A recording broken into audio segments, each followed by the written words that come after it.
Good morning बच्चों। आज मैं जो आपको टॉपिक पढ़ाने वाला हूँ ये बहुत ही इम्पोर्टेंट टॉपिक है इंग्लिश का, डायरेक्ट एंड इनडायरेक्ट नरेशन। ठीक है, कौन सा टॉपिक है? Direct and indirect narration. तो डायरेक्ट और इनडायरेक्ट नरेशन जो होता है, नरेशन वो दो टाइप का होता है, एक डायरेक्ट एक इनडायरेक्ट। डायरेक्ट का मतलब हो गया कि जो बोलने वाला है उसके द्वारा बोले गए शब्दों को सीधे लिख दिया जाता है। जैसे मैंने कहता हूँ, जैसे राम ने कहा कि मैं तुम्हें पीटूँगा, तो इसको डायरेक्ट लिख दिया जाता है। कैसे? राम शेड, ऐसे Ram said comma inverted comma I shall beat you, ऐसे लिखा हुआ है भाई। इसमें राम ने क्या कहा था? राम ने कहा मैं आपको पीटूंगा, तो आई विल बीट यू। तो ये जो सेंटेंस हुआ इसको डायरेक्ट नरेशन कहते हैं। क्या कहते हैं? क्योंकि राम के जो शब्द थे वही पूरा वैसे ही नोट कर दिया गया। ठीक, तो डायरेक्ट नरेशन क्या होता है?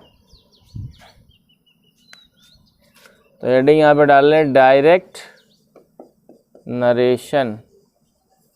डायरेक्ट नरेशन का मतलब हुआ वक्ता द्वारा कहे गए शब्दों को ज्यों का त्यों रखना। वक्ता द्वारा कहे गए शब्दों को ज्यों का त्यों रखना, मतलब जैसे शब्द उसने बोले वैसे रख दिया जाता है। तो देखो इसमें क्या क्या होता है। अब इसके दो पार्ट होते हैं। एक होता है जो इन्वर्टेड कॉमा से, कॉमा इन्वर्टेड कॉमा से फ्री होता है, उसे बोलते हैं रिपोर्टिंग वर्ब। क्या बोलते हैं? तो ये वाला पार्ट हो गया आपका रिपोर्टिंग वर्ब। और जो इन्वर्टेड कॉमा के अंदर पार्ट पाया जाता है इसको बोलते हैं रिपोर्टेड स्पीच। Reported speech. आया समझ में? तो डायरेक्ट नरेशन के कितने पार्ट होते हैं? दो। पहला रिपोर्टिंग वर्ब। रिपोर्टिंग वर्ब कैसा होता है? जिसमें इन्वर्टेड कॉमा नहीं लगा होता। इन्वर्टेड कॉमा से जो फ्री पार्ट होता है उसे क्या बोलते हैं हम लोग? क्या बोलते हैं? Reporting verb. और जो इन्वर्टेड कॉमा के अंदर पाया जाता है उसे क्या बोलते हैं? Reported speech. क्या बोलते हैं? तो ये है रिपोर्टिंग वर्ब, ये है आपका रिपोर्टेड स्पीच। रिपोर्टेड स्पीच कहाँ पाया जाता है? इन्वर्टेड कॉमा के अंदर। ठीक है बच्चों, तो ये हो गया डायरेक्ट नरेशन। अब मेरी बात ध्यान से सुने, इसी में दूसरा पार्ट होता है इनडायरेक्ट नरेशन। अब ये इनडायरेक्ट नरेशन कौन सी भला होती वो देखना है। इनडायरेक्ट नरेशन का मतलब होता है कि वक्ता द्वारा कहे गए शब्दों को कोई और अपनी भाषा में एक्सप्लेन करता है। वक्ता द्वारा कहे गए शब्दों को कोई अपनी भाषा में और एक्सप्लेन करता है। ज़रा देखें कैसे। तो पहले ये लिख देते हैं, इसमें वक्ता के शब्दों को कोई और एक्सप्लेन करता है। कोई और एक्सप्लेन करता है। जैसे इसी सेंटेंस को इनडायरेक्ट में बनाते तो देखो क्या बनता। Ram shade that. राम ने कहा कि, यहाँ पे कॉमा इन्वर्टेड कॉमा नहीं लगता है इसमें। अब आई की जगह हो जाता है ही, और इसके साथ लगाते would. Ram said that he would, और यहाँ पे लिखते बीट, और यू को बदल देते ऑफ द रिकॉर्डिंग, तो हो जाता मी। ऐसे बनता है, Ram said that he would beat मी।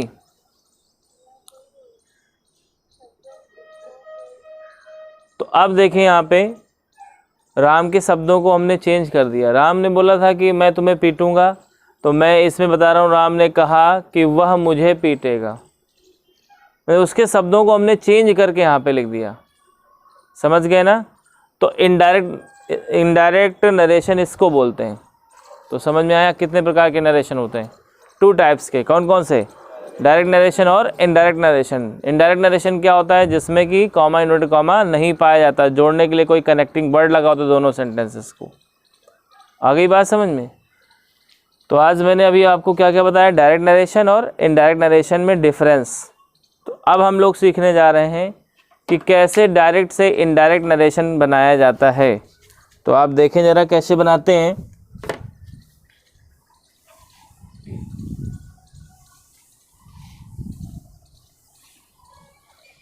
देखें ज़रा, ये रिपोर्टिंग वर्ब और ये रिपोर्टेड स्पीच। बहुत ध्यान देना बच्चों इसमें। ये दोनों इस तरह वर्क करते हैं जैसे कि इंसान के हाथ। एक इंसान के पास कितने हाथ होते? 2। दोनों एक दूसरे की मदद करने के लिए हमेशा तैयार रहते हैं।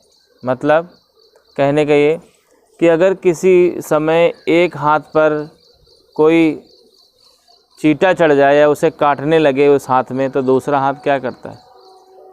बिना कुछ सोचे समझे उसको मार देता है ना। वही हाल इनका भी है। इनमें क्या है कि अगर किसी भी पार्ट में कोई चेंज करना है तो दूसरे पार्ट की मदद लेनी पड़ती। जिस तरह से हाथों में कोई आपत्ति विपत्ति आती है तो दूसरे की मदद लेनी पड़ती है, तो वैसे ही इन दोनों पार्ट्स में किसी में भी चेंज करना होता है तो दूसरे की मदद लेनी पड़ती है। अब ज़रा गौर करो। तो चूँकि सबसे पहले हमें क्या चेंज करना होगा? Reporting verb. तो मदद किससे लेंगे? रिपोर्टेड स्पीच से। और जब रिपोर्टेड स्पीच में चेंज करना होगा तो मदद किससे लेंगे? क्योंकि भाई ये हाथ अगर संकट में है तो मदद कौन करेगा? ये वाला हाथ। और अगर ये वाला हाथ संकट में तो मदद कौन करेगा? ये वाला हाथ। वही हाल इसके साथ भी चलता है कि अगर नरेशन में रिपोर्टिंग वर्ब को चेंज करना चाहते तो रिपोर्टेड स्पीच को देखना पड़ेगा। अब देखो क्या देखते हैं। तो सबसे पहले आपको ध्यान देना है कि रिपोर्टिंग वर्ब को चेंज करना पड़ता है, इसलिए सबसे पहले आप रिपोर्टेड स्पीच को देखेंगे। किसको देखेंगे? किसको देखेंगे? किस में चेंज करने के लिए? रिपोर्टिंग वर्ब में। रिपोर्टिंग वर्ब में चेंज करने के लिए किसको देखना पड़ेगा? रिपोर्टेड स्पीच को। अब ज़रा गौर करो। अब रिपोर्टेड स्पीच में क्या देखते हैं? यहाँ पे डालते हैं रिपोर्टेड स्पीच। अब देखो क्या क्या इसमें देखना होता है। रिपोर्टेड स्पीच में देखते हैं कि रिपोर्टेड स्पीच का जो सेंटेंस है वो कैसा है। क्या देखते हैं? रिपोर्टेड स्पीच का सेंटेंस कैसा है। देखो चेंज हमें कहाँ करना है? रिपोर्टिंग वर्ब में। लेकिन देखेंगे कहाँ पे? रिपोर्टेड स्पीच में। क्या देखेंगे रिपोर्टेड स्पीच में? कि सेंटेंस कैसा है। अब क्वेश्चन आया सेंटेंस कैसे कैसे होते हैं। तो देखिए भाई, नंबर 1 असर्टिव सेंटेंस। क्योंकि सबके रूल अलग अलग होते हैं इसलिए सब टाइप पता होना चाहिए। असर्टिव सेंटेंस क्या होते हैं? सब्जेक्ट से स्टार्ट होने वाले जो सेंटेंस सब्जेक्ट से स्टार्ट होते हैं उनको असर्टिव बोलते हैं। Number 2 interrogative. इंटेरोगेटिव सेंटेंस क्या होते हैं? बोलो भाई। हेल्पिंग वर्ब या WH वर्ड से स्टार्ट होने वाले।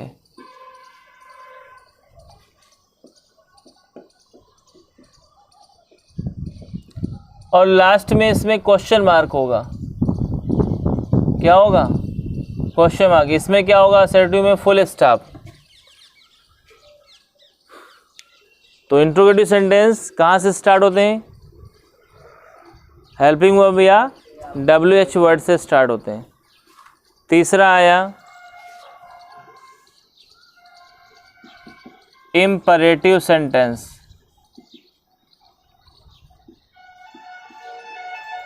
इम्परेटिव सेंटेंस की अगर बात करें कि ये कहाँ से शुरू होते हैं, बोलो भाई, इम्परेटिव सेंटेंस कहाँ शुरू होते हैं? पहला तो मेन वर्ब से, main verb comma let us comma let, या फिर let there be, let there be. Imperative sentence या तो मेन वर्ब से स्टार्ट होते हैं, या फिर लेट अस से स्टार्ट होते हैं, या फिर लेट से स्टार्ट होते हैं, या फिर लेट देयर बी से स्टार्ट होते हैं। अब आगे देखते हैं, इसी में आता है ऑप्टेटिव सेंटेंस। ऑप्टेटिव सेंटेंस की अगर बात करें तो या तो ये मे से स्टार्ट होता है, या फिर गुड, या फिर हैप्पी। मे से स्टार्ट होने वाले सेंटेंस में लास्ट में इंटरजेक्शन का साइन लगा होता है, और इनमें भी लास्ट में इंटरजेक्शन का साइन होगा। इंटरजेक्शन मतलब एक्सक्लेमेशन मार्क, एक डंडा और इसके बाद ये एक बिंदु होती है इसमें नीचे, तो ये साइन लगा होता है। इसके बाद आता है एक्सक्लामेटरी सेंटेंस।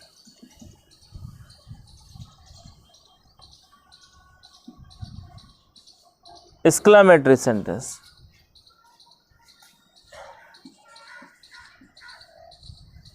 एक मिनट देखते हैं। एक्सक्लामेटरी सेंटेंस ये देखो किससे शुरू होता है, एलॉस, इसके बाद हुर्राह, ब्रेवो, व्हाट आ, हाउ, ओह, आह आदि, आदि शब्दों से शुरू होते हैं।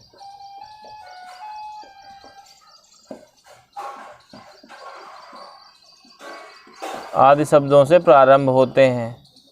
ठीक बेटा, अब देखो, ये तो पूरी जानकारी हो गई कि सेंटेंस के टाइप कितने होते हैं। हमें रिपोर्ट स्पीच को देखना था कि कैसा सेंटेंस है। ऐसे ऐसे सेंटेंस 5 टाइप के सेंटेंसेस हो सकते हैं। अब 5 टाइप के सेंटेंस होंगे तो उसमें पहला पार्ट आता है असर्टिव सेंटेंस। तो आप लोग इसका अपना स्क्रीनशॉट वगैरह ले सकते हो ये समझने के लिए, अगर लेना चाहो तो। बाकी देखो, मैं इसको साफ़ कर रहा हूँ। अब मैं असर्टिव का रूल बताने वाला हूँ। अब यहाँ से रूल नंबर फर्स्ट स्टार्ट होने वाला है, ज़रा गौर करें। तो मैंने देखा रिपोर्ट स्पीच असर्टिव है, कैसा है? तो ध्यान रखें रूल नंबर फर्स्ट, यदि रिपोर्टेड स्पीच असर्टिव हो तो क्या करोगे? तो शेड टू को किस में बदलोगे?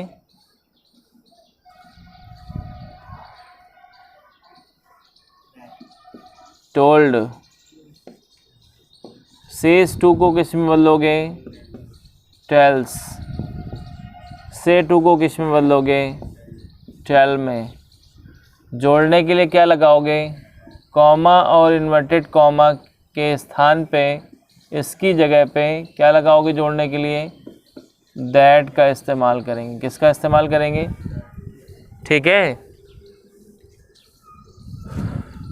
जैसे एक एग्जांपल देखो, जैसे Ram said to me, comma inverted comma, I shall tell you, इधर देखें, I shall tell you। ये देखो सब्जेक्ट से स्टार्ट हो रहा है तो रूल हमारा क्या कहता है, जब सब्जेक्ट से स्टार्ट होगा सेंटेंस असर्टिव होगा, असर्टिव होगा, ये असर्टिव होगा तब इसमें सेट टू की जगह क्या करेंगे, तो क्या हो जाएगा यहाँ पे, राम टोल्ड मी। देखा आपने, चेंज यहाँ पे करना था, देखा किसको, उसको, रिपोर्टेड स्पीच को। अब देखना जोड़ने के लिए क्या लगाएंगे यहाँ पे, दैट। अब आगे की कहानी सुनते हैं, सुनिए ध्यान से। अब क्या हुआ, हम दूसरे सेंटेंस में पहुँचे। तो हमने आपसे कहा था जब किसी एक हाथ पर दबाव पड़ता है दूसरा उसकी मदद करता है ना। अब चेंजेज इसमें आएंगे तो मदद किससे लेंगे, बगल वाले से। अब देखो कैसे मदद लेते हैं वो समझो। ये रूल नंबर फर्स्ट था, मैं इसको साफ कर रहा हूँ। अब रूल नंबर जो सेकंड है वो रिपोर्टेड स्पीच से रिलेटेड है। अब देखो रूल नंबर सेकंड क्या है, रूल नंबर सेकंड। अब सेकंड रूल नंबर देखो क्या है, जैसे ही रिपोर्टेड स्पीच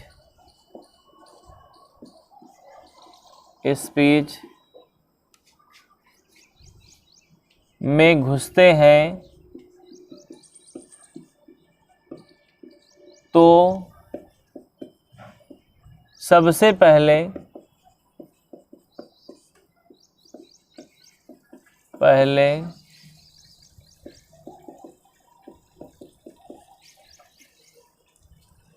सन अपान 1 2 3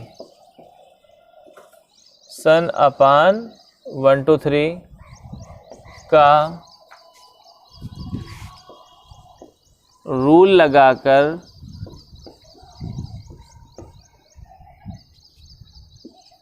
सब्जेक्ट चेंज करते हैं, सब्जेक्ट चेंज करते हैं। सभी लोग ध्यान दें बेटा। अब क्वेश्चन आया सन बटे 1 2 3 क्या होता है, तो वो भी समझते हैं।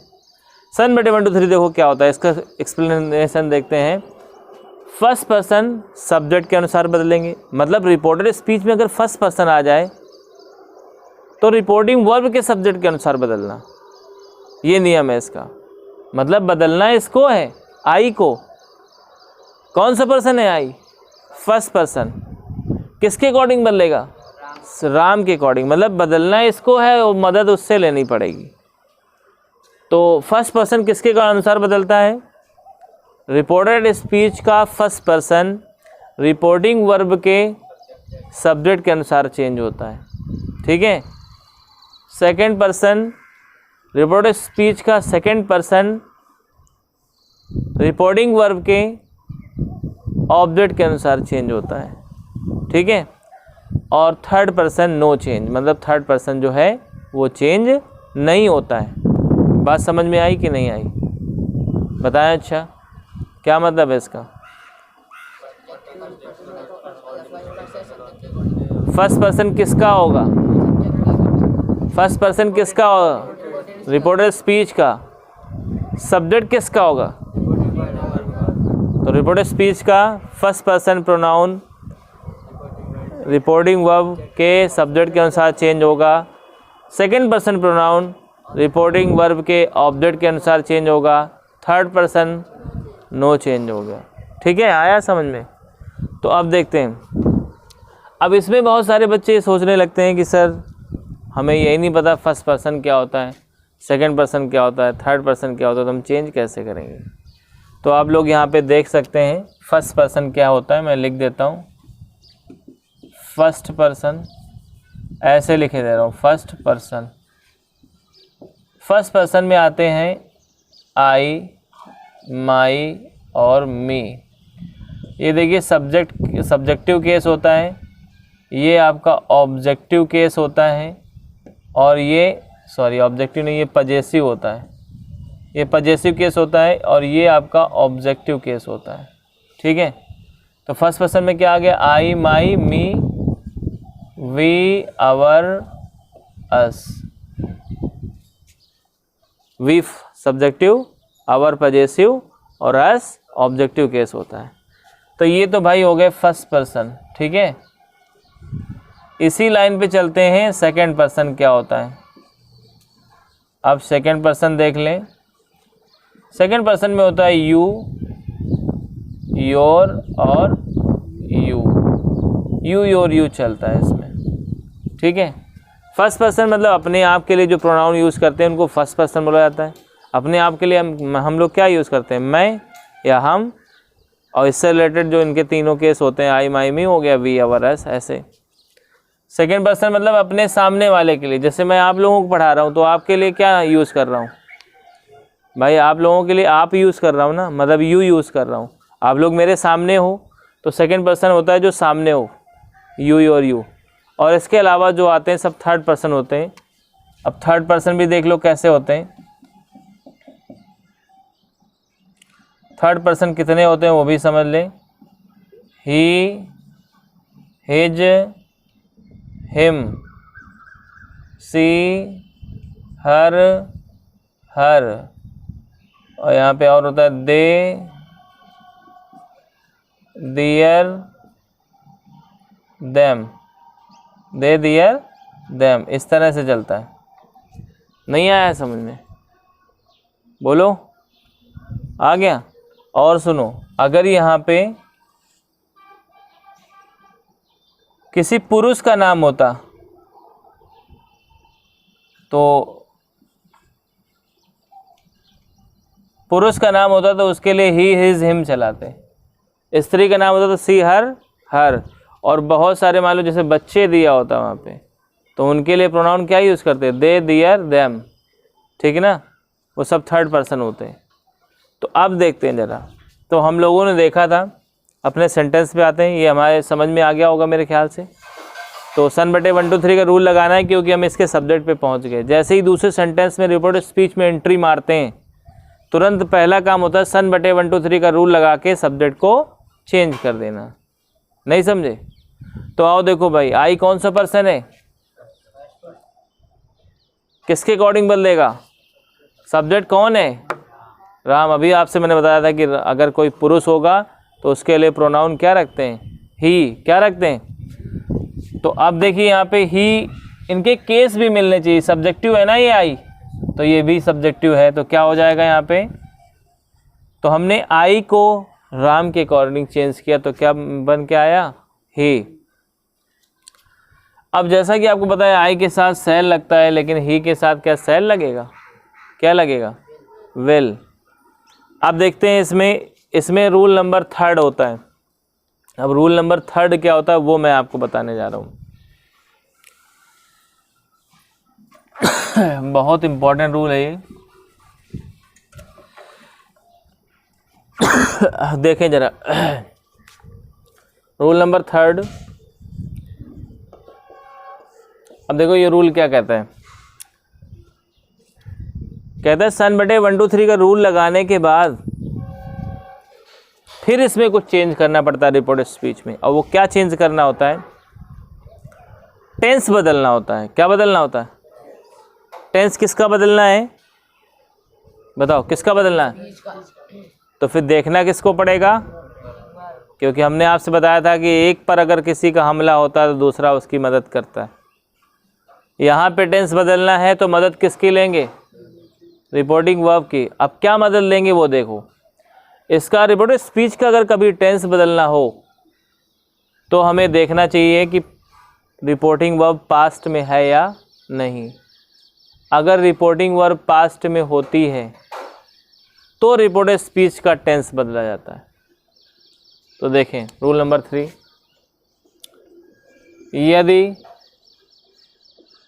रिपोर्टिंग वर्ब पास्ट में हो तो रिपोर्टेड स्पीच का टेंस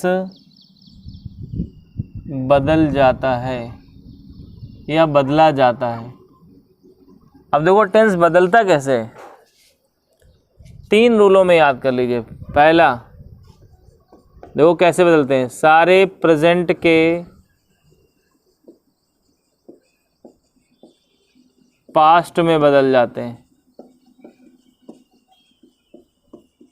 सारे प्रेजेंट के पास्ट में बदल जाते हैं। मतलब अगर प्रेजेंट इंडेफिनिट है इसमें तो पास्ट इंडेफिनिट बदल देंगे, प्रेजेंट कॉन्टिन्यूअस है तो पास्ट कॉन्टिन्यूअस, प्रेजेंट परफेक्ट तो past perfect, present perfect continuous तो पास्ट परफेक्ट कॉन्टिन्यूअस में। समझ में आ रहा है कि नहीं? और दूसरा नियम देखें, दूसरा नियम क्या है? पास्ट इंडेफिनिट किस में बदलते हैं? Past perfect. इसके बाद past continuous, past perfect continuous, past perfect और पास्ट परफेक्ट कॉन्टिन्यूअस।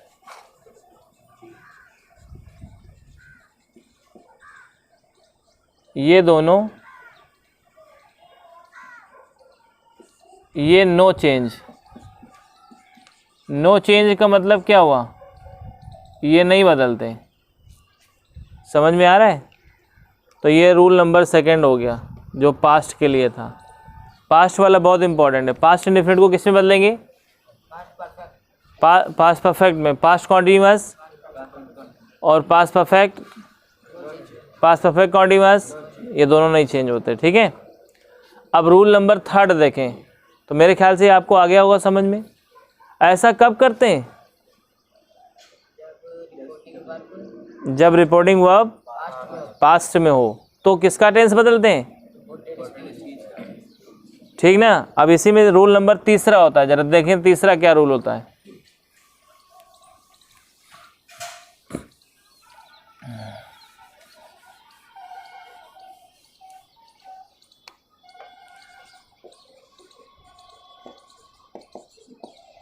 ये था ना सेंटेंस।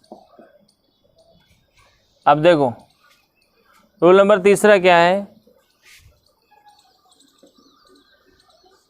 ये फ्यूचर के लिए, यहाँ पे रूल लिखेंगे फ्यूचर में जहाँ लगाना हो विल, जहाँ लगाना हो विल वहाँ लगाओ वुड।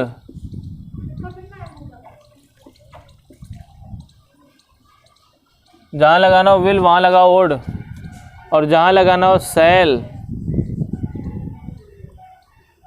समझे ना? यहाँ लिख लो जहाँ लगाना हो शैल वहाँ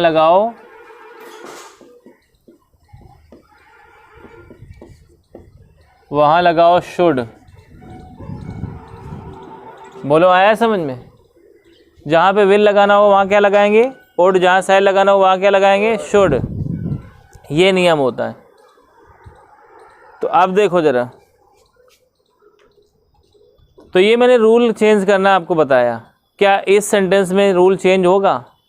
रूल चेंज होने के लिए रिपोर्टिंग वर्ब को देखते हैं पास्ट में है कि नहीं। बताओ राम सेड टू मी लिखा है, शेड कौन सी फॉर्म है? Second form. किस टेंस को बताती? पास्ट इंडेफिनिट को। ये पास्ट में है, इसका टेंस बदलेंगे फिर। तो बताओ फ्यूचर में जहाँ विल, अब ही के साथ विल लगेगा या शैल लगेगा? विल। जहाँ लगाना होगा विल वहाँ क्या लगाएंगे? वुड। ये लिखा हुआ है इसमें विल। जहाँ देखो फ्यूचर में जहाँ लगाना हो विल वहाँ लगाओ वुड। यहाँ वुड इधर न लिख के यहाँ लिख लो, वहाँ लगाएंगे वुड। और जहाँ लगाना हो शैल वहाँ लगाएंगे शुड। तो यहाँ पे क्या करना चाहिए हमको? ही वुड, और इसके बाद टेल। अब देखिए यू कौन सा पर्सन है? रिपोर्टेड स्पीच में कहीं पर भी फर्स्ट पर्सन या सेकंड पर्सन प्रोनाउन मिलते हैं तो हर बार सन बटे 1 2 3 का रूल लगा के उनको चेंज किया जाता है। तो यू कौन सा पर्सन है? किसके अकॉर्डिंग बदलेगा? ऑब्जेक्ट में क्या लिखा हुआ है? तो अब दोनों के केस लिख लो, आई, माई और मी, उसके भी लिख लिए मी के भी, और यू के भी तीनों केस लिखते हैं, यू, योर और यू। अब ज़रा गौर करना है यहाँ पे सब लोग। अब हमें ये देखना है कि ये जो हमने लिए हैं, जिसको हमें चेंज करना है यू को, ये कौन सा यू है, पहले वाला है कि आखिरी वाला है? अब ये डिसीजन लेना है कैसे। अगर पहले वाला होता तो सब्जेक्ट की जगह पे आता, और अगर आखिरी वाला है तो ऑब्जेक्ट की जगह आएगा। तो आप बताओ किसकी जगह पे आ रहा है ये? मेन वर्ब के बाद आ रहा है ऑब्जेक्ट की जगह। तो इसका मतलब क्या होगा, ये कौन से नंबर का है? थर्ड वाला। तो यू को किस में बदलेंगे फिर? मी में। ठीक। तो इस तरह से हमने इस सेंटेंस को बड़ी आसानी से क्या बना दिया, डायरेक्ट से इनडायरेक्ट। तो इस वीडियो लेक्चर में मैंने आपको पूरा इंट्रोडक्शन आपको नरेशन का बता दिया है और असर्टिव सेंटेंस के बारे में बताया है। नेक्स्ट वीडियो लेक्चर में इसकी प्रैक्टिस एक्सरसाइज करवाएंगे और इसके बाद फिर आपको इंट्रोगेटिव सेंटेंस के बारे में बताएंगे। तो okay, bye bye, have a nice time.